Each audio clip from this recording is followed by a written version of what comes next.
The sky above Earth turned black, not from clouds or storms, but from the sheer number of alien warships descending like a swarm of locusts.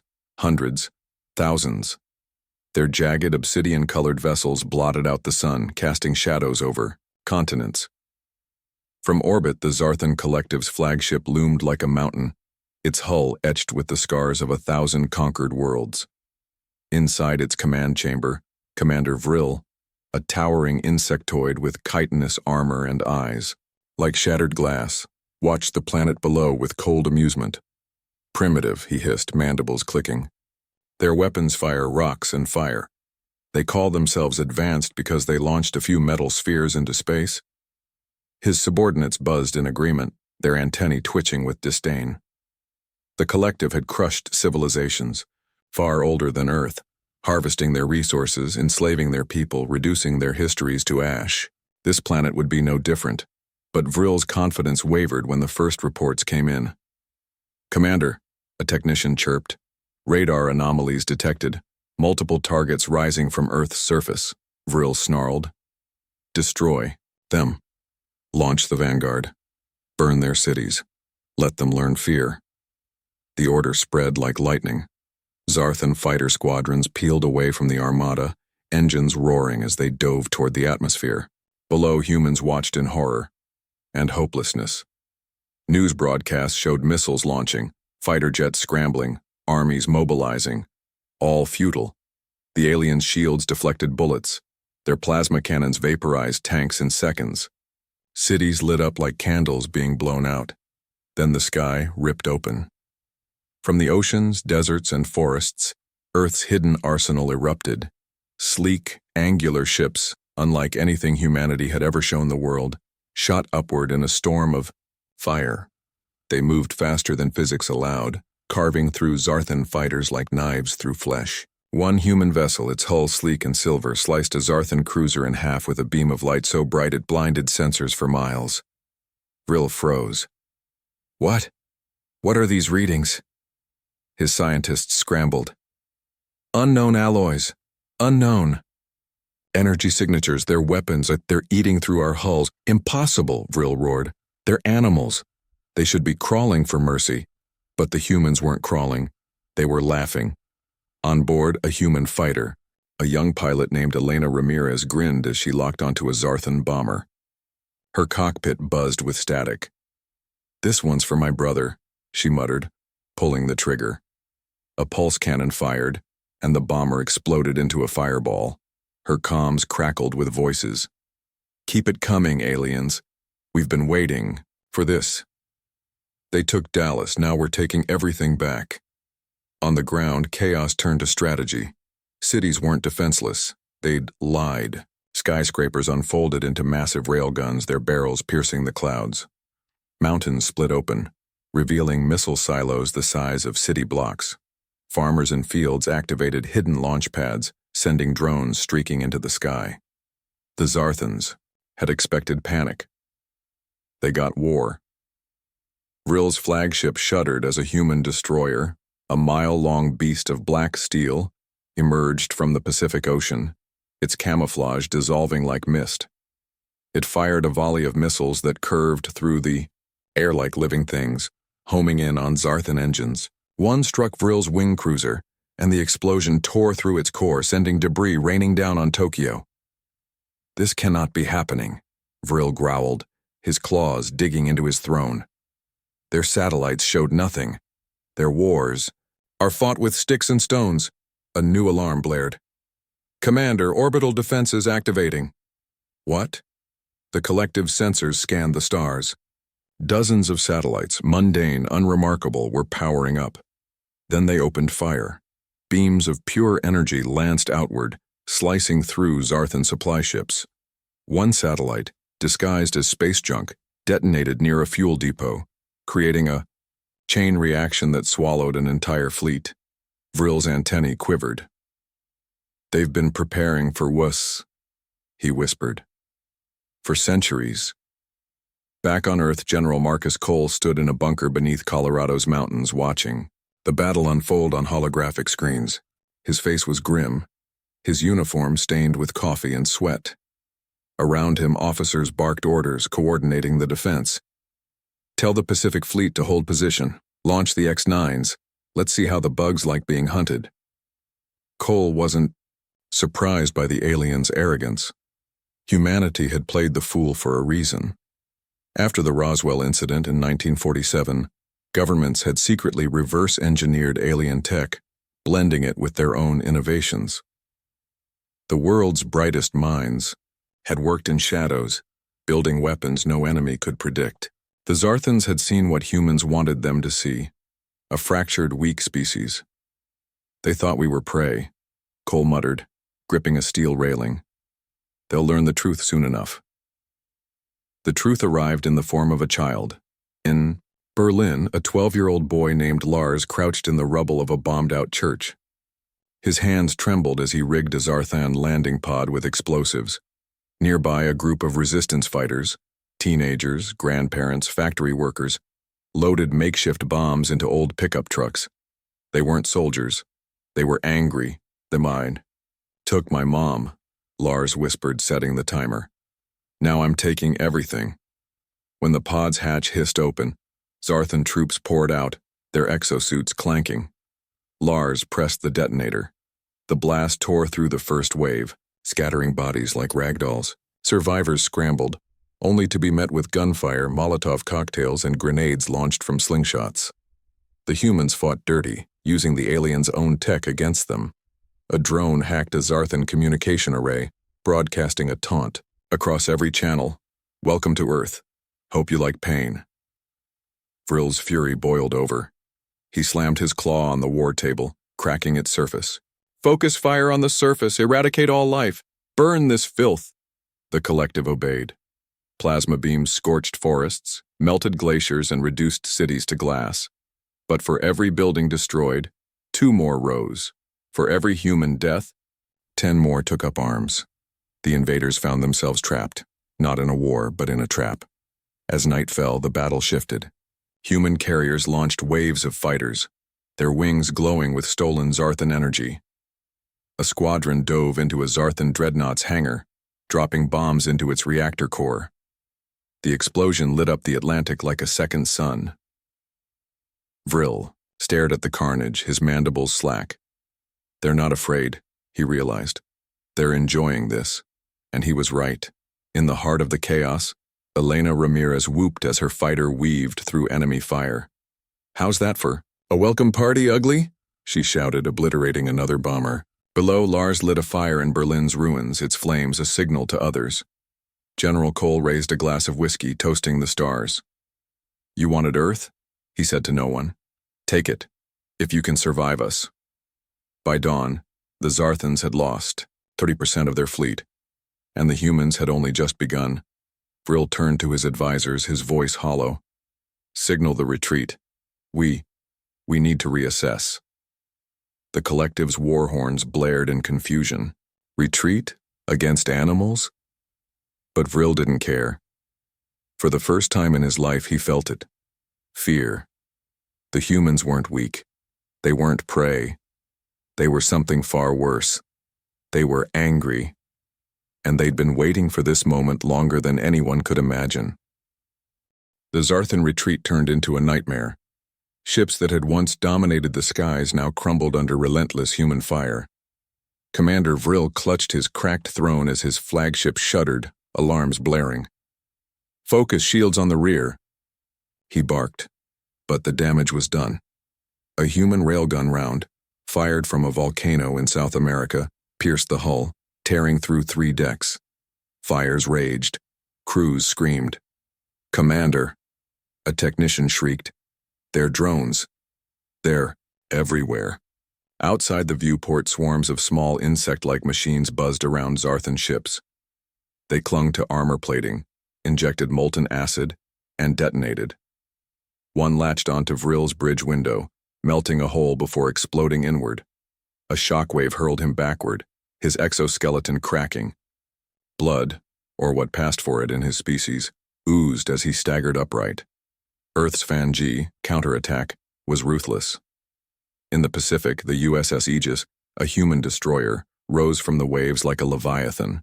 Its hull bristled with cannons, its deck lined with fighters. Admiral Elena Voss, her face scarred by old burns, barked orders. "Launch the X-9s, target their engines, paralyze them." The ship's hangar doors opened, releasing a squadron of stealth fighters. They flew low, skimming the ocean before rocketing upward to ambush Zarthan bombers. Above Moscow, Elena Ramirez, the young pilot from Part 1, led her squadron through a hail of plasma fire. Her fighter, Valkyrie 7-1, weaved between explosions. "Stay tight," she yelled over comms. "Hit their fuel lines, make them crash into each other." Her wingman fired a missile that struck a Zarthan carrier's refueling port. The chain reaction consumed 3 ships in a fireball. Ramirez grinned. Boom. One less bug to worry about. On the ground, the fight was even dirtier.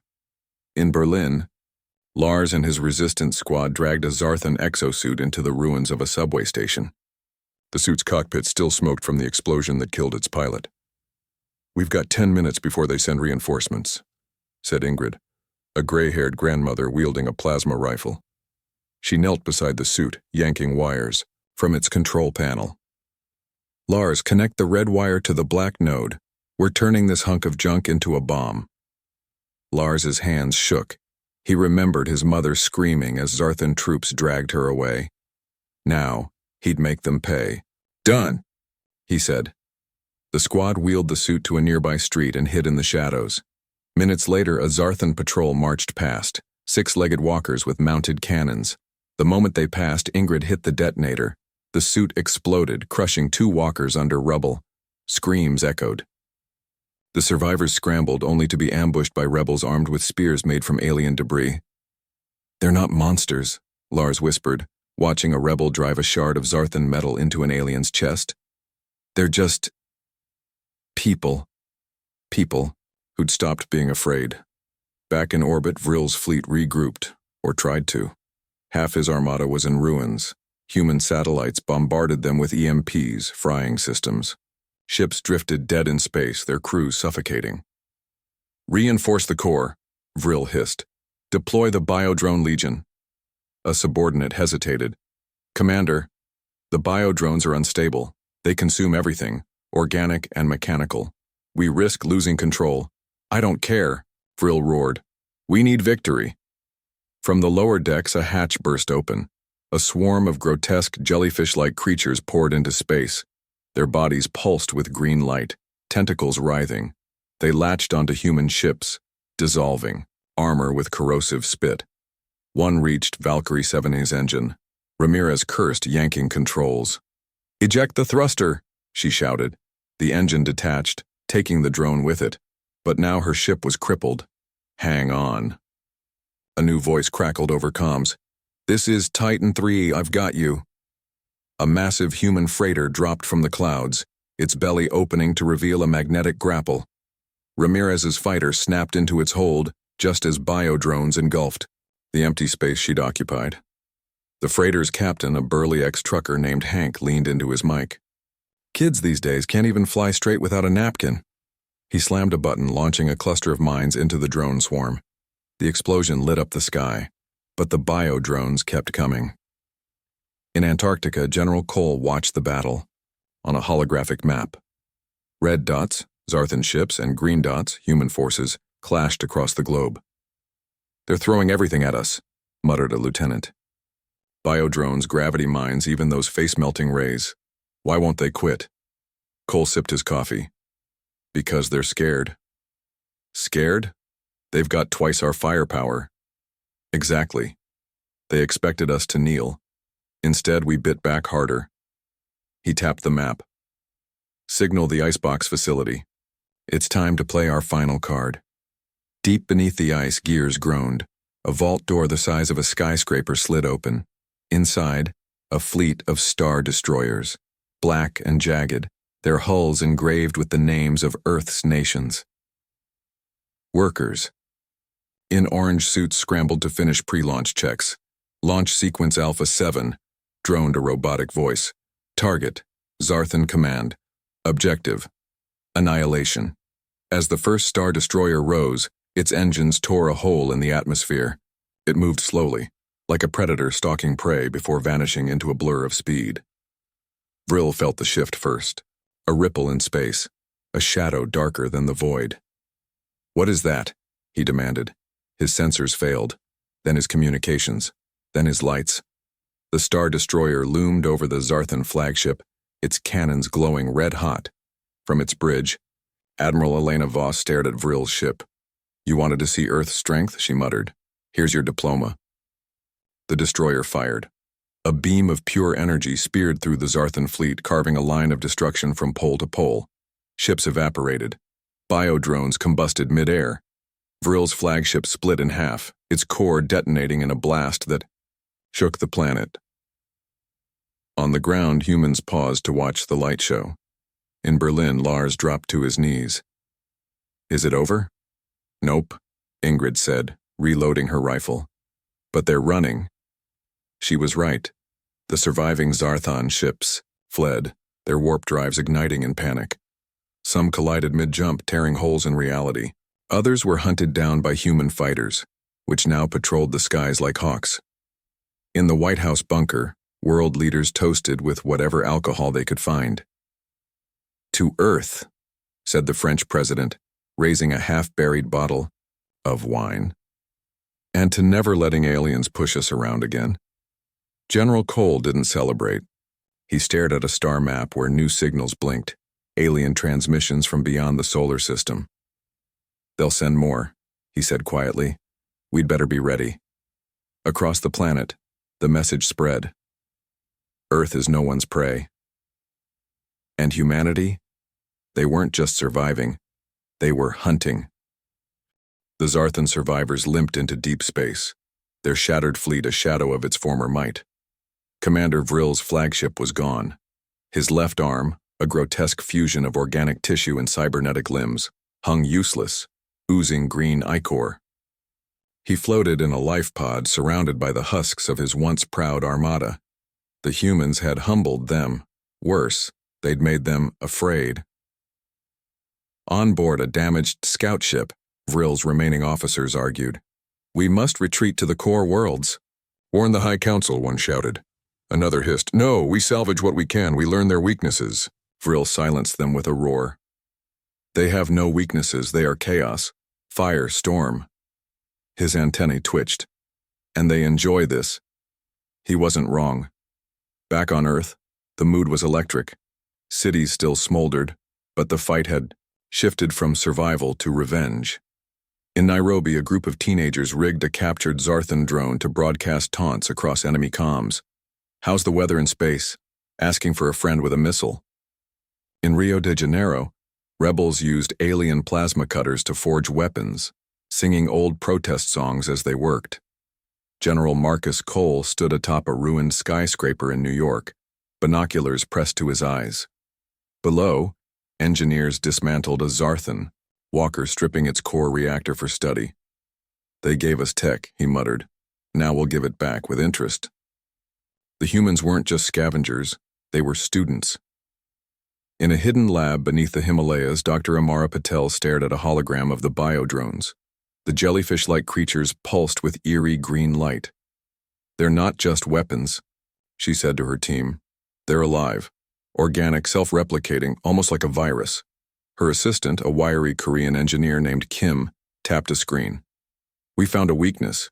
Their neural network floods with data when exposed to human radio frequencies. They overload." Amara grinned. "Then we'll turn their own tech against them." Within hours, modified radio towers beamed chaotic signals across the globe. Zarthan, biodrones twitched mid-air, their bodies exploding in showers of acid. On a battlefield in Australia, a squad of rebels watched in awe as a swarm of drones disintegrated before their eyes. "Boom," said one, lighting a cigarette. "Science wins again." But the humans' most terrifying weapon wasn't their tech. It was their resolve. In Berlin, Lars and Ingrid led a raid on a Zarthan supply depot. The air reeked of burning fuel, and the ground trembled with every explosion. Lars's hand shook as he planted a bomb on a fuel tank. "What if it doesn't work?" he whispered. Ingrid gripped his shoulder. Then we die trying. That's what humans do. The bomb detonated, ripping the depot apart. Flames climbed into the sky, lighting up the faces of survivors who'd gathered to watch. A Zarthan soldier, cornered and bleeding, raised his weapon. Before he could fire, a 70-year-old woman lunged at him with a kitchen knife, screaming, "For my grandson!" The soldier died. The woman survived. Meanwhile, Admiral Elena Voss plotted her next move in the Aegis war room. Maps of the galaxy glowed on the walls, dotted with Zarthan colonies. Her crew buzzed with questions. Do we strike first? Can we trust the aliens to stay gone? Voss silenced them with a glare. They'll be back, and they'll bring friends. She pointed to a red dot labeled Zarth Prime. We hit them first. The crew froze. Sir, that's their homeworld. We'd be declaring war on their entire empire. Good, Voss said, her voice cold. Let them know what it feels like to be prey. The Zarthans, meanwhile, were unraveling. Vrill's scouts returned with footage of Earth's retaliation. Star destroyers tearing through asteroids, human fighters ambushing Zarthan outposts, cities rebuilding faster than they'd been destroyed. One officer vomited ichor in horror. They're not defending their world. They're expanding. Vrill's antennae drooped. They've turned our fear into fuel. They thrive on it. His scientists confirmed his dread. Human DNA scans showed abnormalities, genes that repaired damage, enhanced reflexes, even slowed aging. They're evolving, a biologist whispered, faster than any species should. They're not just predators, Vrill said. They're apex engineers of survival. On Earth, the propaganda machine roared to life. Posters plastered city walls. Aliens fear us, and Earth strikes back. Radio broadcasts played intercepted Zarthan transmissions, panicked voices begging for retreat. In schools, children chanted, "No surrender, no mercy." Even the dead became weapons. In Tokyo, a rebel leader named Akira Sato hacked Zarthan communication arrays, broadcasting a message to the galaxy. "This is Earth," he said, standing in front of a wall of Zarthan skulls. "We don't negotiate. We don't hide. If you come here, you leave bloodstains." The video spread like wildfire. But the humans' darkest trick was psychological warfare. In the ruins of Houston, engineers built a massive speaker system powered by alien reactors. Every night it blared distorted versions of Zarthan lullabies, songs meant to soothe their young, now twisted into screams of static and war chants. The psychological toll was immediate. Zarthan pilots began deserting. Soldiers hallucinated. One entire fleet surrendered after hearing the noise for 48 hours straight. "They're breaking us from inside," Vrill muttered, clutching his head. "They know fear better than we do." As weeks passed, the balance of power shifted. Human scouts ventured into space, capturing derelict Zarthan ships. Engineers reverse-engineered gravity cores, creating weapons that could collapse stars. Farmers in Kansas grew crops under alien sun lamps, feeding armies. Even artists joined the war, painting murals of victories yet to come, composing anthems that echoed through bunkers. General Cole watched it all from his mountain bunker. "They thought we were fragile," he told a reporter. "But fragility isn't weakness, it's potential." The final blow came quietly. A Zarthan spy disguised as a human infiltrated a weapons factory in Siberia. He expected chaos, disorganization, weakness. Instead, he found order. Workers moved with purpose, sharing tools and ideas.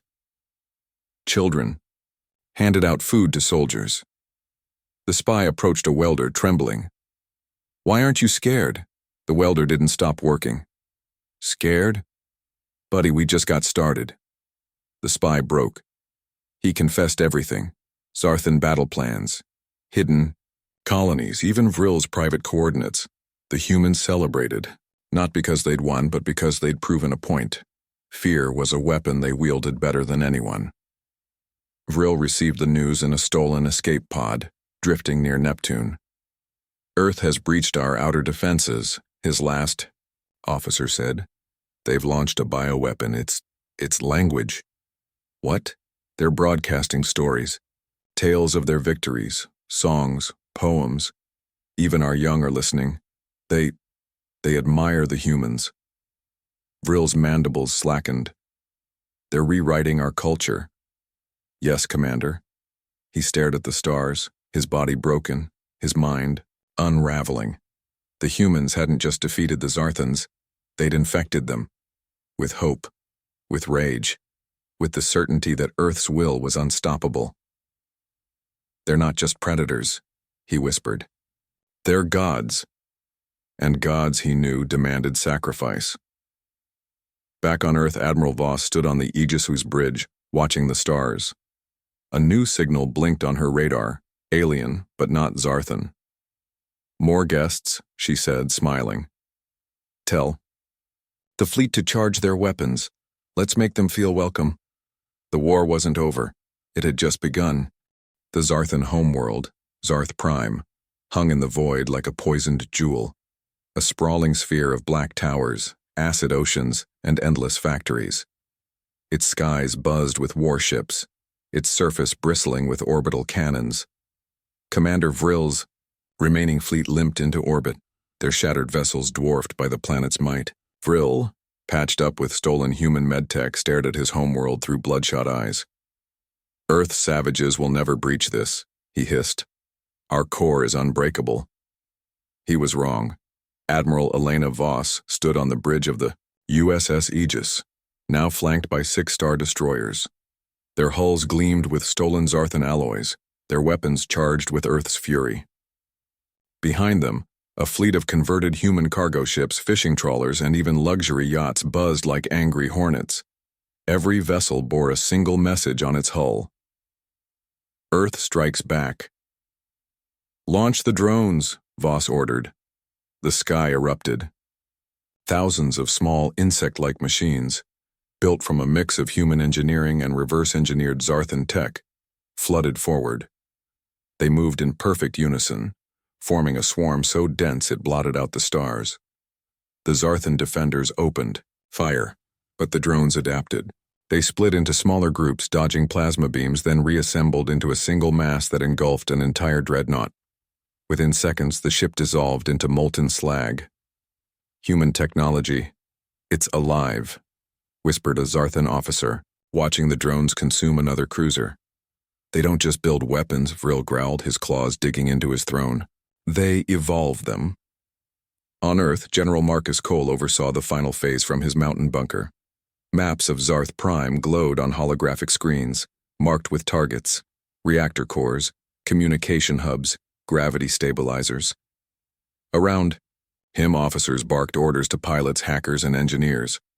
Sir, a technician shouted, we've got a problem. The Zarthans are deploying their doomsday array, a planet killer aimed at Earth. Cole didn't flinch. He'd expected this. Signal the icebox fleet, time to show them what real firepower looks like. From hidden bases in Antarctica, Siberia, and the Mariana Trench, massive railguns unfolded like mechanical flowers. Their barrels stretched miles into the sky, their chambers glowing with stolen Zarthan energy. With a thunderclap, they fired. Across the solar system, the shots looked like lightning. 6 rods of pure tungsten, each the size of a skyscraper, hurtled toward Zarth Prime at near light speed. They tore through Zarthan shields, slammed into the planet's crust, and detonated deep within its core. The shock wave cracked continents, turned oceans to steam, and collapsed cities into the ground. Vrill screamed as his palace crumbled. What was that? A gift from Earth, muttered a human voice over comms. In Berlin, Lars and Ingrid led a raid on a Zarthan research lab buried beneath the ruins of a cathedral. The air reeked of burnt metal, and the walls pulsed with alien tech. Inside, they found files on Zarthan bioweapons, creatures designed to devour entire ecosystems. They were going to use these on Earth, Ingrid said, her voice cold. Lars picked up a data drive. Then we'll use them against the Zarthans, ours. Later, the drive was uploaded to a human drone which launched into space. It carried a new weapon, the One Hunger virus, a biological agent engineered to turn Zarthan biodrones into ravenous monsters that devoured their creators. The virus spread like wildfire. Zarthan ships filled with biodrones became death traps. Crews screamed as their own weapons turned on them, tearing through flesh and steel alike. One cruiser, overrun by infected drones, collided with a fuel depot, triggering a chain reaction that swallowed an entire fleet. "They've turned our strength into poison," Vril whispered, watching his forces collapse. Admiral Voss seized the moment. "Deploy the ghosts," she ordered. From the Aegis hangar, a squadron of stealth fighters launched, piloted by Earth's best, including Elena Ramirez. Their ships, painted black and invisible to radar, slipped past Zarthan defenses. Ramirez led the charge, weaving through debris and enemy fire. "Stay sharp," she shouted. "Hit the reactors, then get out." The ghosts dove into Zarth Prime. Atmosphere, skimming the acid oceans. They targeted the Doomsday Array's power source, a colossal fusion core buried beneath the capital city. Ramirez's wingman took a plasma beam to the engine, his ship exploding in a fireball. She gritted her teeth. "For my brother," she muttered, pulling the trigger. A missile streaked downward, striking the core. The explosion tore a hole in the city, swallowing towers and troops. The Doomsday Array flickered, then died. "Target neutralized," Ramirez yelled. "Time to go." But the Zarthans had one last trick. Vril, bleeding and half-mad, activated the final protocol. "Deploy the singularity mines," he hissed. From hidden platforms, dozens of black spheres floated into space. Each contained a miniature black hole stabilized by Zarthan tech. They drifted toward Earth's fleet, invisible and unstoppable. "They'll swallow our ships whole," a human officer screamed. Cole's voice crackled over comms. "Not today. Activate the Mirage Shield." A new device, built from a blend of human quantum physics and stolen Zarthan data, flared to life. It projected a false gravitational field, tricking the mines into collapsing early. The black holes imploded harmlessly, leaving only radiation. Voss grinned. "They're out of moves." On Zarth Prime, panic turned to chaos. In the capital, Zarthan civilians stampeded as buildings collapsed. Leaders fled to bunkers, only to find them hacked by human viruses. The hunger virus mutated, infecting the population, turning Zarthans into mindless predators that devoured their own kind. A young Zarthan child, her antennae trembling, asked her mother, "Why are they doing this?" "They're not monsters," her mother whispered. "They're angels of justice." Vril's final stand came in his throne room. The walls cracked, the floor buckled, and the air reeked of burning ozone. He clutched a plasma sword, his body broken but his rage intact.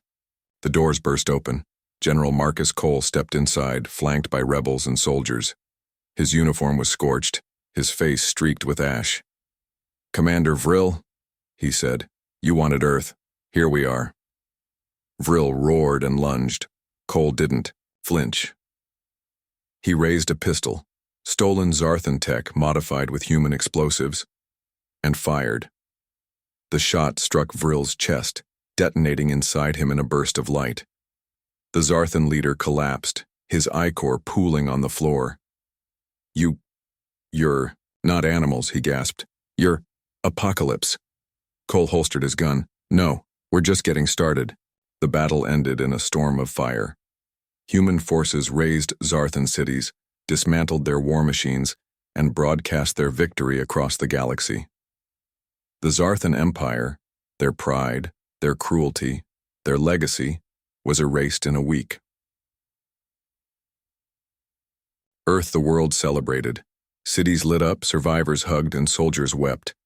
In Berlin, Lars stood atop a ruined tower, holding Vril's broken antennae. "This is for Mom," he said, tossing it into the fire. Ingrid squeezed his shoulder. She'd be proud. But Admiral Voss knew the truth. Standing on the Aegis bridge, she stared at a star map. New signals blinked. Alien transmissions from distant systems. "They'll come," she muttered. "They'll see what we did here and ask, what are these humans?" General Cole joined her, sipping whiskey. Let them come. We'll show them the same thing we showed the Zarthans. What's that? That Earth isn't a target. We're the hammer. Outside, the Star Destroyers turned toward the unknown, their engines roaring. The humans weren't just defending their world anymore. They were hunting. The ruins of Zarth Prime glowed like a dying star. Its once mighty cities were ash, its factories silent, its people scattered. From orbit, Admiral Elena Voss stared at the wreckage through the USS Aegis's viewport. Her hands gripped, the railing her face unreadable. Behind her, officers buzzed with reports. Scans confirmed total collapse. No organized resistance left. Good, Voss muttered. Signal the fleet. Time to go home. But as the Star Destroyers turned toward Earth, a new blip appeared on radar. Back on Earth, the world was changing. In Nairobi, children played soccer in the shadow of a Zarthan warship turned museum. In Rio, rebels danced on the hoods of captured alien tanks. In New York, General Marcus Cole stood atop a rebuilt skyscraper, watching drones plant flags on every rooftop. "We're not hiding anymore," he told a reporter. "We're not scared, we're hungry." The reporter blinked. "Hungry for what?" Cole grinned.